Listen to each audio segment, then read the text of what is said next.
AMCON, as you just noted, has declared a very aggressive debt recovery drive, and it's been taking over some businesses. Does AMCON have the capacity to manage some of these businesses it's taking over? AMCON has not been set up to manage any business. We've not been set up to manage any business. We don't have capacity to manage any business, and we don't even pretend that we can manage any business. AMCON's responsibility is to facilitate and to provide. Some of these so-called businesses that people talk about AMCON taking over, AMCON didn't take over all those businesses in terms of management. But AMCON can take over that business in terms of ownership. But what AMCON does is that if I take possession of a business, I make sure that, number one, I don't take a business that is thriving very well and then try to change management overnight. If I have ownership of a business, what I do, and the business is not doing very well, what I do is to look for good business people to come around the institution. Let me give an example. That people always talk about aero contractors. Aero contractors, I think, has an outstanding liability in the middle of around 40 to 50 billion naira. When we came on board, there was an arrangement where AMCON is supposed to provide the chairmanship of the board, because AMCON is interested in corporate governance, because most of these businesses went bad because of corporate governance issues and working capital. Now, if you leave the same structure and then you just pump in money, it will not, work out. So, but they left the existing owners to run the business because they were running the business before. And by the time we came on board, there was this issue all over the place that AMCON was running Aero down and all this and all that. And we sat down and we looked at it.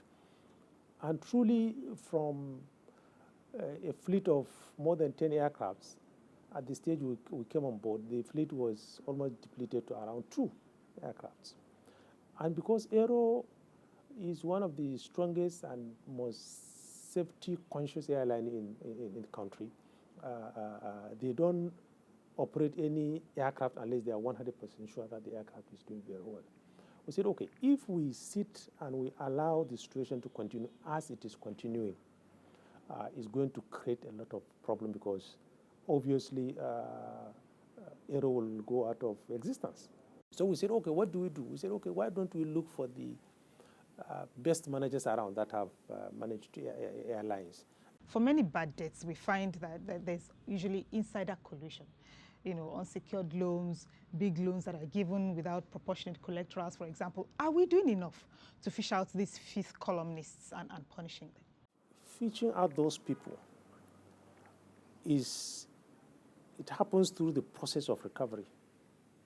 Because when you are recovering, when you are trying to look at a facility and you want to recover a facility, you have to go to the genesis.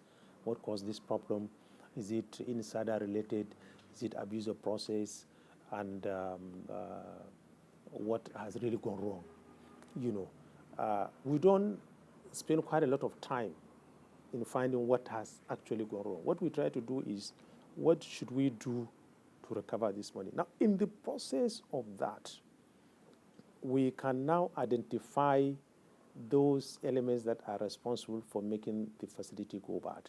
Now, if in the process also we're able to find issues that are not commercially related and they are criminally related, we work together with the FCC. We refer the case to them. We tell them that this issue is insider related. We call it a tainted facility. And we don't compromise on them, because we recover 100% on facilities that are considered tainted, because that means it's insider related, and then the process has been abused. And we have quite a lot of them here. But you see, in credit process, with benefit of hindsight, it's very difficult for you to roll back, because it's a judgment issue. What are the risks? The risks I look at in a particular credit will be different from what you look at. And your mitigants will be different from our own mitigants. So it's very difficult for you to say the approving officer at the time he was approving this facility, he should have done A instead of B, because it's a credit situation. And quite a lot of subjective things comes into play. But I can tell you, there are quite a lot of facilities that we have seen that we strongly believe that there is a compromise. And in those facilities, one or two things happens. What we do is we claw it back to the financial institution. We tell them that this problem, this facility, there are issues related to this. Therefore, we are sending you back this facility, please give us our money. Should collateral stand in the way of supporting seemingly good projects and businesses? I can tell you no, it shouldn't, but every credit must have a fallback position, either on the cash flow or on certain assets that you need to create with the business. Because we run an economy that people come and take credits, and sometimes quite a lot of things goes bad. That is number one. Number two, the money that you are giving out does not belong to the bank. It belongs to depositors. So you have to be sure that worst case scenario, you must be able to pay depositors, because depositors demand customers. Once they give you the money, on demand you have to pay them. So you must have a structure around where you must be able to pay them back when they need their money. And that is number two. Number three, of course, even the BOFIT, the banking and financial institution degree as approved by central bank, provides that you cannot do clean lending. You can't carry depositors' money because somebody has an idea and you just give it to him. There must be a kind of structure that even if I'm giving you the money, the funds must be able to create some underlying assets as the business is growing.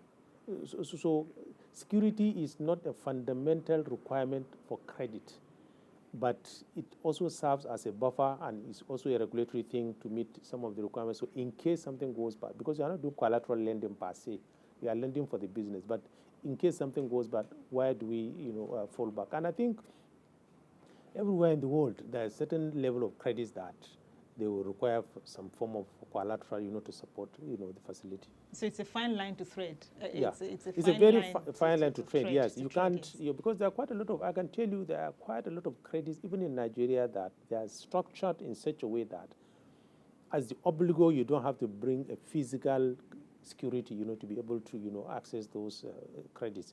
The credit in itself and the implementation has a framework that provides for collateral as the business is growing. What do you say to those who say that one of the tenets of free markets is there must be free entry and free exit? What that means is let people who are good enough keep their businesses and those who are bad lose it.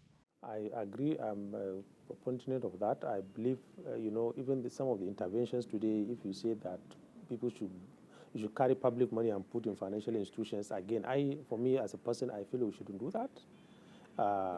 We shouldn't do that, because if they are making excess profit, we don't hear about it. I don't see why the taxpayer should come and then support businesses, because a financial institution is a business. What we need to do is to put a framework in such a way that we make sure that the depositors doesn't lose their money. But where there's a global challenge, like the 2008-2009 global financial crisis, everywhere in the world there were interventions. We need to intervene, to support that process, But where a financial institution, maybe weak corporate governance, maybe weak risk management framework, maybe some insider-related abuses, suddenly a financial institution has issues, then you said, okay, AMCON, come and buy up the liability. So when is it going to stop? It can't be anytime banks have challenges, then you have to go and intervene and give them money to support them. No, I don't think so. But where there's a systemic problem that is not common to that particular sector, I think government has a responsibility, to come in and see what do we need to do, to support this line of business and then take them out. And you see, it is not only in banking. We've seen textile intervention fund, we've seen aviation intervention fund, we've seen agri-related, we've seen manufacturing, all running into billions and billions, because in our kind of economy, interventions are necessary, So we have to continue to intervene, but a typical business should have a framework, free entry, free exit. And if you can support your business and the business have a challenge, CBN has responsibility to monitor it and see to it that depositors' money are protected ultimately at the end of the day.